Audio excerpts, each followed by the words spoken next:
भाई वो सब भी आवश्यक है, परंतु देखना वो करते करते हृदय कठोर ना हो जाए।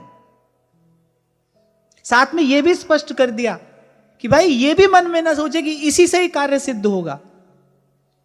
राम ही केवल भक्ति प्यारी, मानो एक भगति करिनाता, मानो एक भगति करना, नैष्कर्म्यम्यप्यच्युत भाववर्जितम न शोभते ज्ञानमलम निरंजनम।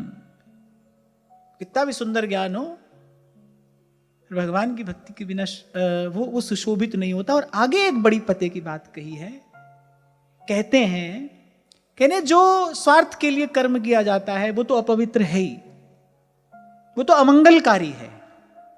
क्यों? जब आपके मन में स्वार्थ के लिए कुछ करने का संकल्प हुआ, वो क्षण व्यर्थ गया। उस संकल्प से, उस स्वार्थ पूरित संकल्प से आपका मन मैला हुआ। अब जब आप करोगे, अब जब आदमी अपने ही सुख का विचार करके कुछ करता है, फिर वो ये भूल जाता है भाई इससे किसी का हित होगा कि नहीं होगा। कभी कभी तो आदमी किसी को क्षति पहुंचाकर भी अपना कार्य सिद्ध करता है, भाई हमारा सिद्ध होना चाहिए। तो कह रहे जो सकाम कर्म है वो तो पूर्ण रूपेण अमंगलकारी ही है।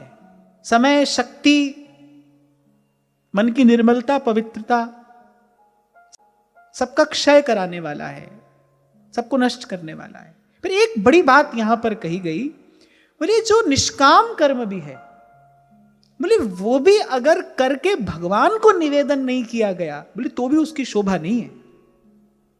आजकल ये एक विचारधारा है, आजकल चल पड़ी है, बोले कि हम मंदिर नहीं जाते but we believe in good karma. बोले भगवान को नहीं मानते but we believe in good karma. हम भूखे को खाना खिलाएंगे, हम ऐसा करेंगे, हम वैसा करेंगे, लेकिन हम भगवान को नहीं मानते, नहीं मंदिर नहीं जाते, नहीं माला नहीं जप सकते, हम ये सब नहीं कर सकते, बस ऐसा कर सकते हैं। तो कह रहे कितना भी अच्छा काम आप क्यों नहीं कर रहे हैं, लेकिन यदि आपने करके प्रभु को निवेदन नहीं किया उसकी शोभा नहीं है। अब क्यों शोभा नहीं है भाई? हम तो अच्छा ही काम कर रहे हैं। उसका कारण यह है कि जो आपने किया वो तो आपने किया, लेकिन उस करने के साथ कर्तापन का अभिमान भीतर रह गया। वो आगे बंधन का कारण बनेगा, वो आगे अभिमान का कारण बनेगा। लेकिन जैसे ही आपने किया और करके प्रभु को निवेदन किया, तुद आगे अरदास हमारी, जी जंत सब तेरा, कहो नानक सब तेरी वडेरी वड्या, कोई नाम न जाने मेरा, कोई नाम न जाने मेरा। आप देखो ऐसे ऐसे महापुरुष जिन्होंने आपको मुझे भव से पार ले जाने के लिए नौका बना दी, वो भी कह रहे हैं ज्ञान त्यान किच कर्म न जाना, सार न जाना तेरी, सब तो वड्डा सतगुरु नानक जिस कल राखी मेरी। करते गए और जो किया वो प्रभु के चरणों में निवेदन करते गए। मुझसे भया न होएगा साहिब करता मुँह। अरे सब छोड़ो, मैं बिल्कुल बोलचाल की भाषा में आपको ये कहता हूं, सर पर आपकी बड़ी भारी कोई गठरिया रखी हो, भले उस गठरिया में सोने की ईंट क्यों ना हो, पर बड़ी भारी गठरिया सर पर रखी है तो आराम मिल सकता है। अब कोई सोचे भी चलो हो ठीक है, अच्छी बात है, अगर सोने की गठरिया हो, भूल जाना कोई सुख मिलेगा, उसमें चिंता और होगी। कंकर पत्थर है तो कोई चिंता नहीं है, सोने की गठरिया है तो और बड़ी चिंता है और क्लेश है।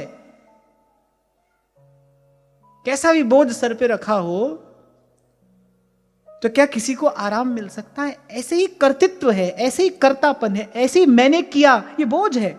जब तक ये सर पर रहेगा तब तक किसी को विश्राम नहीं मिल सकता। संत क्यों मौज में रहता है? वो तो कहता है मेरा मुझ में कुछ नहीं, जो कुछ है सो तोर, तेरा तुझको सौंपते क्या लागे है।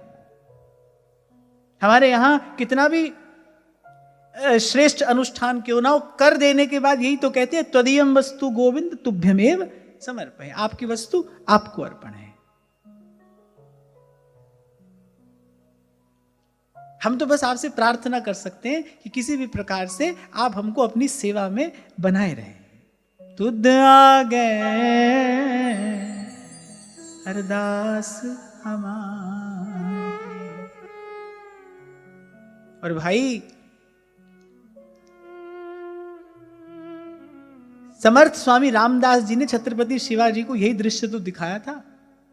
जब उनको लगा राज्य में अकाल पड़ा, उन्होंने अपना भंडार खोल दिया। तो ऐसे बैठे बैठे विचार कर रहे थे, बोले अगर मैं नहीं होता तो ये सब प्रजा भूखी मर जाती। ऐसे एक विचार आया मन में, बोले हम नहीं होते तब प्रजा भूखी मर जाती। अब उस समर्थ गुरु के शिष्य हैं, गुरु को चिंता हुई। बालक को रोग हो जाए तो मां को चिंता होती है ना। गुरुदेव पहुंच गए और फिर दिखाया वो दृश्य। झोले में पत्थर था, पत्थर का टुकड़ा ऐसे ही गिरा नीचे, और जब पत्थर का टुकड़ा वो जब टूटा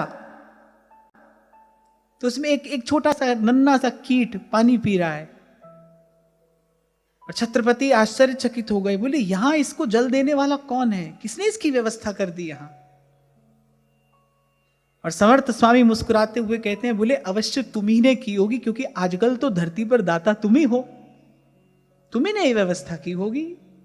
अब लज्जित हो गए, अपनी अपनी भूल समझ में आ गई, यहां भूल हुई हमसे। भाई वो दे रहा है तो आप और मैं दे रहे हैं ना, वो दे रहा है, देनहार कोई और है। मैं तो कहता हूं भाई, किसी ने बड़ा सुंदर चित्र बनाया,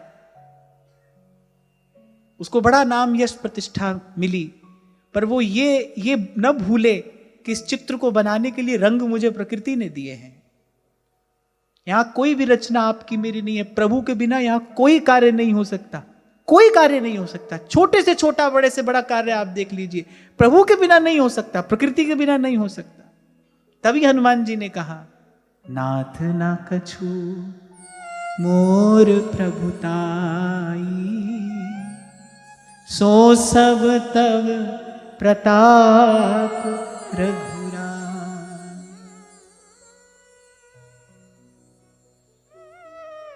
सार की बात यह है कि भाई सुखी रहना है, आनंद में रहना है, मस्त रहना है, मगन रहना है, खूब शुभ कर्म करिए, पर मैंने किया है बस ये विचार अपने पास मत रखिए, ये अभिमान अपने सर पर मत रखिए, मैंने किया है, किसी ने कराया, हमको निमित्त बनाया, हमने किया। यही हम तो इसी आनंद में रहना है, मस्त रहना है, मगन रहना है, खूब शुभ कर्म करिए, पर मैंने किया है बस ये विचार अपने पास मत रखिए, ये अभिमान अपने सर पर मत रखिए, मैंने किया है।